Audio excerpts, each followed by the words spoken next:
5 seconds. Start. I should like right at the beginning to say that I welcome the amendment which was proposed to the draft resolution by the Foreign Minister of the United Arab Republic. The amendment makes effective change, but I think it is a happier way of putting forward the idea contained in the resolution. When I had the privilege to put forward the resolution from 5 nations before this assembly, I expressed the hope that it would be accepted unanimously. It did not seem to me reasonably possible that any member of this assembly could object to the resolution. It was straightforward. It contained nothing in it against any individual or this group or that group, but it did represent a strong and passionate desire that things should get moving and that this assembly should not sit paralyzed as if it could not act.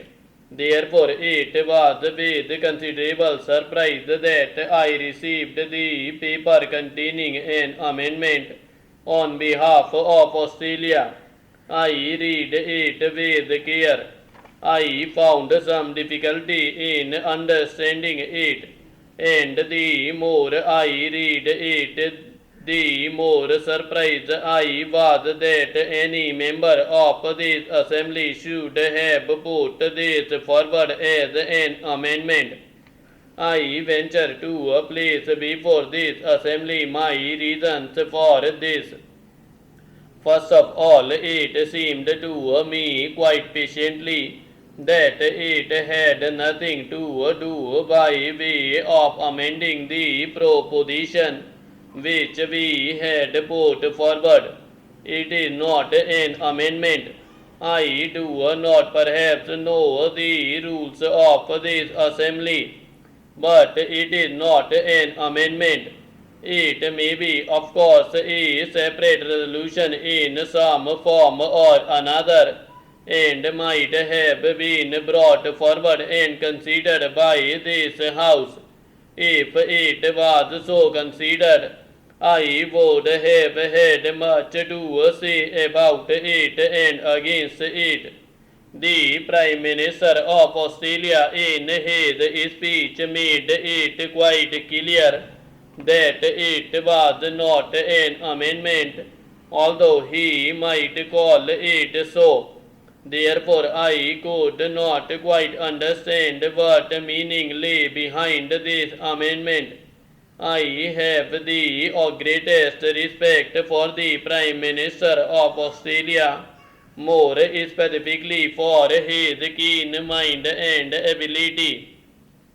I wondered if that keen mind had not tried to cover up with a jumble of words something which had no meaning at all. I was particularly keen to listen to the Prime Minister of Australia in the hope that he might throw some light on this aspect.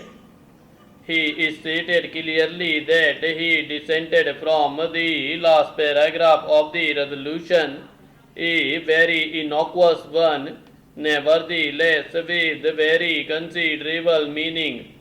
In fact, the whole resolution led up to this paragraph, the rest being a preamble. Therefore, he dissented from the very basis of the resolution.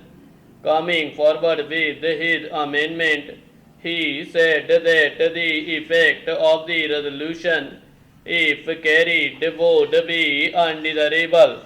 I wondered if I had understood him correctly or if I had made some mistake in regard to what he said. Why, I asked the Prime Minister, from any point of view, or from any approach, could the passage of the resolution possibly be undesirable? I have given thought to this matter, but I am quite unable to understand his reasoning. Therefore, it must be undesirable from some point of view of which I am not aware, and which had nothing to do with the resolution. That is the conclusion I arrived at. I would put it to the distinguished assembly with respect and without meaning offense that this is a rather trivial way of dealing with this not only important question but vital question which is seeking the world by calling it an amendment of the resolution. I submit that we are discussing very important matters affecting this assembly and the world. The Prime Minister in his argument talked about a conference. Why does the resolution suggest a meeting or a conference? I would beg him to read the resolution again because he has failed to understand it. It did not necessarily suggest a conference or a meeting. It suggests a renewal of context. Again he asked, why should two people meet? Why should not four meet? Why dismiss the United Kingdom and France? Why omit them from summit talks? These are quotations which I took down when he was speaking. Why all this? He asked. Well, simply because there is no why about it, because nobody is dismissing or pushing out anybody or suggesting it. He has missed the point of the draft resolution and has considered possibly that there is some kind of a secret motive behind this. I really regret that any such idea should have gone abroad. The draft resolution was put forward in all good faith for the purposes named in it, and to suspect it of some secret device to push out somebody or not to pay adequate respect to some country is not fair on the part of the honorable gentleman. Indeed, I greatly regret to say that the Prime Minister of Australia has done very little justice to himself in proposing this amendment.